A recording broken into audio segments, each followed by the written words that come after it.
In this episode, Tom and Megan take up Picard, episode 3, 17 seconds. So, Megan, I'm not sure where I'd begin, but where would you begin with episode 3?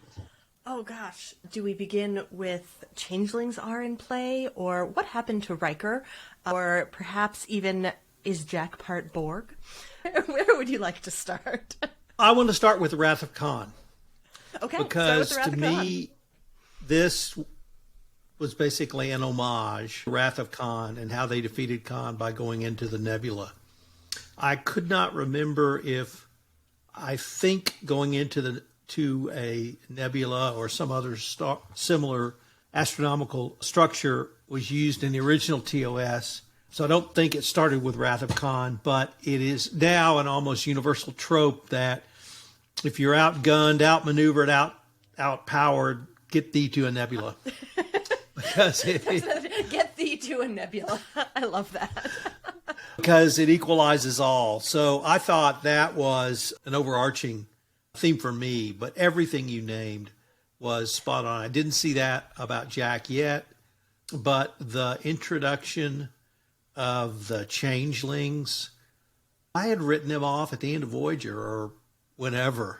We won the Dominion War. The Dominion War was over, but I'm super excited changelings are back. They're such an interesting concept and interesting character. It's wonderful when you never know who you can trust.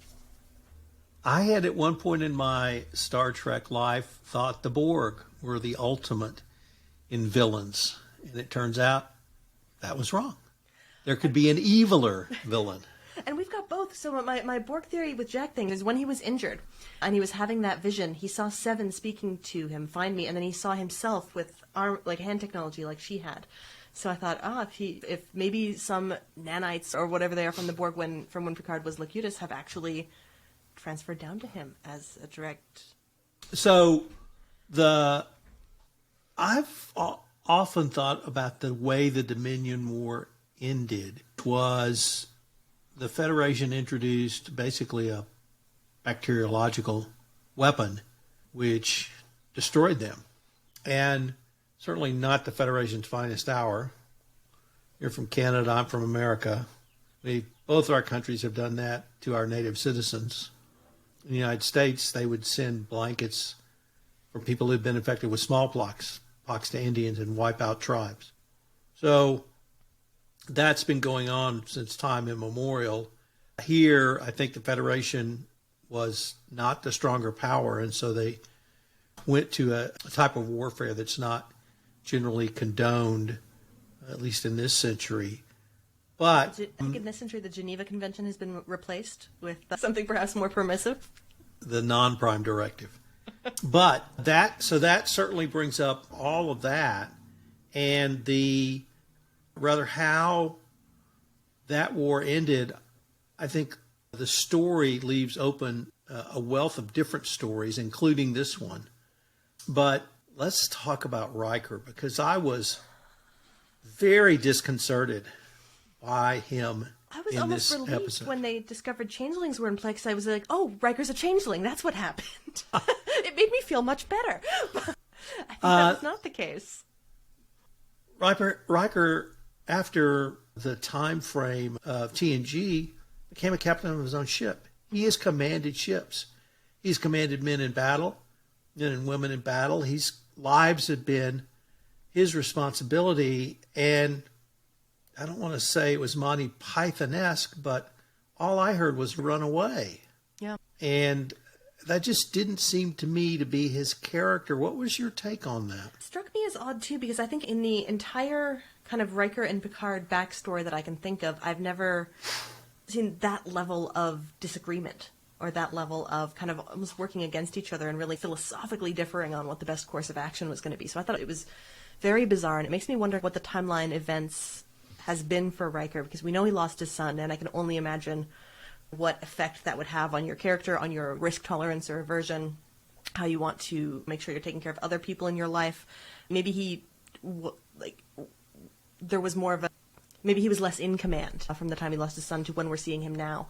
And he's got a lot of things that he's never processed, which is funny because he lived with a counselor, but that's neither here nor there. So I was also interested in the dynamic between Riker and Picard in the following manner. That obviously in TNG, Captain was Picard and Riker was number one. The timeline went forward. Riker became his own captain. Picard became an admiral. So I guess Riker was still technically inferior to Picard. Now they're both retired. I'm not quite sure if something other than tradition would govern that relationship, but it seemed to me that almost Picard was saying, do it because I say so. A little bit.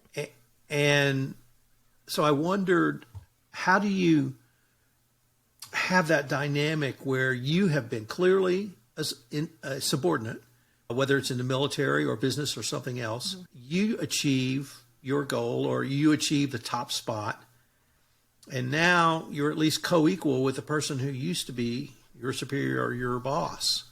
Interestingly, in the country of Israel, this actually plays out because a compulsory military service in Israel, every man and woman has to serve. And so oftentimes you'll have a politician who has served under someone who is under them politically. Oh, fascinating. Yeah, so I never thought of that as a potential outcome, but yeah, that must make it weird sometimes. So a prime minister can have a minister who is his commanding officer in the military, but now he is the commanding officer because he's the prime minister. Huh. So that whole dynamic, I'm not sure I have an answer to it, but it seemed to be really difficult for both of them to treat each other like equals, but even more so for Picard. And I guess now that I say all that's perhaps what disturbed me even more, because as much as I like Riker, I love Picard. And maybe I hold him on too high a pedestal because after all, he's just a man and subject to man's foilables. But I saw a level of just, I'm the captain, you do what I say. I don't think I had ever seen that from Picard before, certainly not with Riker. It was definitely strange. So seeing them at odds was very unsettling. It was like mommy and daddy are fighting, and that means more bad things are going to happen. I would look at it as son and dad were fighting. So, because I always let my daughter have her way, so we don't have those conversations. But let's go back to, I just was also put off by Riker's strategy of running away. Sometimes you character. Yeah. And so I certainly see the point you raise about his son, but I'm not sure I saw anything in between the death of his son, who was referenced in this episode, and the Riker we saw now. And I think it was, I can't remember if it was the first TNG movie. No, actually, I think it was the very last TNG episode where Riker, it was sometime in the future, Captain Picard was showing some signs of senility. Q was jumping in time, and no one believed that Q was doing that, or at least Picard saying that. People thought Picard was just going nuts. But Riker was the captain of a cloaked Enterprise. And for those who know what I'm talking about, the Federation was not supposed to have cloaking technology, but I guess if you destroy the Romulans, you could take what they had. But in that final episode of TNG, Riker was clearly in command, and clearly in command in a way that was a take charge guy, and let's not attack, but let's solve the problem. And I didn't see that here, and frankly, that bothered me. Yeah, again, I thought it was weird. That's why I immediately thought Changeling, because it was just so odd. But maybe more will be explained in future episodes. But or will be revealed. So I've got a high-level question for you. Something I noticed in this episode was a lot of kind of language and verbiage that seems new and weird for Star Trek. So you've got like people swearing, you've got people talking about cannabis and pot, you've got people talking about self-care or working on yourself. It threw me a little bit. What did you think of these choices? In terms of, I think we hit on this in our last episode, which is, this is not the age of James Kirk. And space was so much bigger then, and it's much smaller now. And the Federation is really a bureaucracy. And Shaw may be the best example of that, hidebound by rules and regulations that even Picard and Riker had a little bit, but not nearly as much as they have now, and that they're stratified and solidified so much that the joie de vivre of space exploration has become a job. And a job has policies and procedures, as well I know, and rules.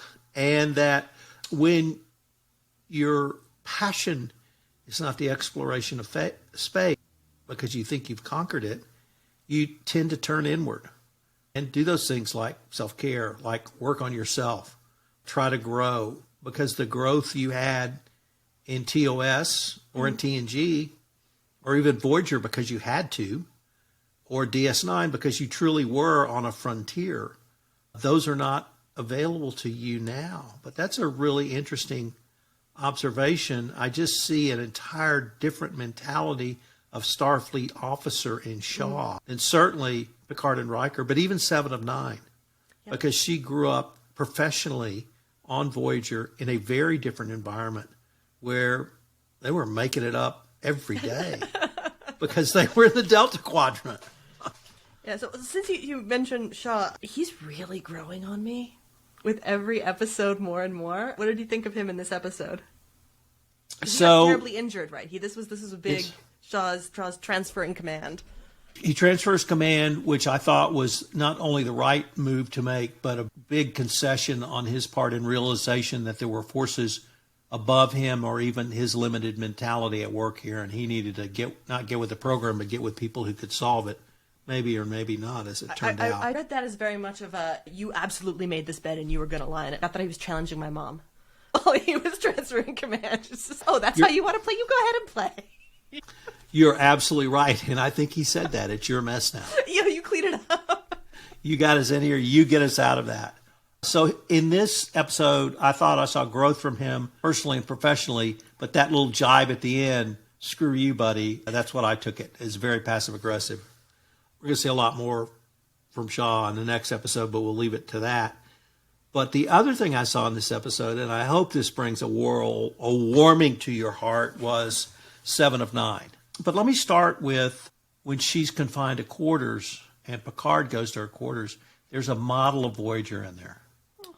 And I thought that was a beautiful homage, not just to you, although you're certainly a part of that, but as well you should, but also Seven of Nine learning how to become human again on Voyager. And Janeway, I don't know if you could call her a mother, a spiritual mother, a mentor. Janeway clearly was the one who brought her back to humanity, even with the implants she still has. And so just from her having that in her cabin, I thought was a beautiful homage to all things Voyager and Seven of Nine's personal journey as well. But we saw a much more dynamic Seven, because once you've been fired, you really have a lot more freedom of maneuver. What else can they do to you? So what did you think of Seven in this episode? I thought it was great. I think I really got a sense that she was fed up to here. And it was feeling really good for her to be able to express some of that. Just two people who are like oil and water, not getting along for various reasons. No, she's a perpetual favorite of mine. I like one of the biggest things Janeway taught her was the importance of loyalty, and she's got it with what she's been through with Picard. And I like that she's willing to extend that to Picard's new coterie, whether or not she knows them well. I have to say I liked her much better as a Ranger. I think she was happier as a Ranger, too. I think this whole following orders thing is maybe not her speed. So let me ask you this about Seven of Nine on Voyager. The first year or two, I almost felt like her mentality was closer to that of a Klingon. Very logical. And someone could say something to her, and she would very curtly either say, that's not logical, or use other language to make clear she thought it was not logical, and just almost, no, it's not logical, keep walking. And so is that how you saw her the first couple of seasons, or did you see something different? I think it was less about whether or not something was logical, but it was almost a total absence of the shades of gray in between things. Questions have answers. all questions have answers. And either you know the answer or go get it. Like, why are we talking about this? Just go do the thing. Which is an attitude I've got some sympathy for. But yeah, I always thought she was just very pragmatic. And of course, going through a kind of withdrawal from the collective. Which I don't think, it doesn't bring people's best out. As we've seen with Ralphie. How about some Easter eggs? Didn't have too much in the way of Easter eggs, although unless you count Worf giving his introduction. I am from this house, I am the sun, and I have made some chamomile tea. Would you like some? And I found that a very fun moment. For the record, that was House of Moog, House of Bartok, House of Rosinko. Thank you. I didn't try because I would have screwed it up, so I appreciate you filling in that gap. Moog was his biological father, Martok was his adopted father, and Rosinko was his Earth father. And I thought that was wonderful. He even went through some more where he talked about where he killed bad guys, which also is part of Klingon liturgy. There were two like that, like just with, yeah, I am Megan, daughter of Kirk. Here are the 5 coolest things I've ever done. There was 2 references that I just, if I'd read them, I would have died for them. And the first one was early on when they've been attacked and they are getting ready to go into the nebula. I think it was Riker said to Picard, they knew where to hit us. Now that foreshadowed one of the Easter eggs we're going to talk about in a minute.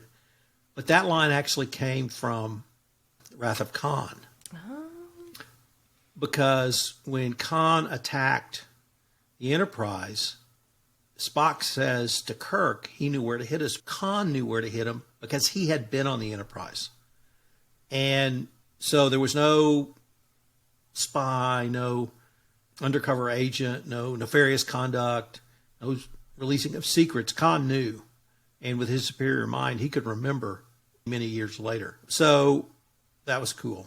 But then they had a Star Wars reference. And he said, punch it, when they were trying to escape. Now, I didn't clock that. That's what they say when they go to light speed and hyperspace. Punch it. Not make it so, not engage, punch it. So that was, for me, incredibly cool to hear that. And there was a series of things around the Changeling. We really haven't talked about Worf and Raffi in this, and rightly, but they had some scenes. We both talked about when Worf really formally introduces himself to Raffi and goes through the family history, etc. But in the second scene in this episode, they find the person who actually did the bombing on Malatus Prime. And it turns out he's a changeling. And it also turns out Worf was aware of that. And Worf talks a little bit about the Dominion and the Changelings. And he talked about the Great Link. Mm-hmm. And I was a huge DS9 fan. Same. And so for Odo, the Great Link was almost something to be revered because it was a way to be in connection and communication with all of the other changeling beings. So he talked about that. But then Worf says, an honorable man told me that. Man of honor, he was talking about Odo. And it was Odo. And I thought, oh my God, we're going to get to see Odo. I can't wait. We do. Are we going to get to, do you think? Oh my gosh. I think we're going to have to since they foreshadowed it, but I hope I thought that would be enough to get my spouse to watch this season a second time with me. If there gets to be, if there's going to be an Odo cameo. Incredibly cool. But basically, this whole episode was one big Easter egg. It was just this fabulous. Is one of the best seasons of Star Trek, I think, that has come out in quite some time. I'm really enjoying it. Yes. So that sort of wraps it up for me. Anything else you wanted to add on episode 3? No, I think that's about what I've got here. A little, maybe just a quick note on the Beverly and Picard backstory. It seemed a little shoehorned in. I think not informing someone you are carrying a child by them is pretty poor form. But reasoning, and it was good to get the background details in any case. So we'll see how that relationship develops. On that note, I am Tom Fox. And I'm Megan Dougherty. Thanks, everyone. This is Tom Fox again. Thanks so much for listening to this episode of Because That's What Heroes Do. I hope you will subscribe, rate, and review this podcast wherever great podcasts are listened to. The award winning Because That's What Heroes Do is a production of the Compliance Podcast Network.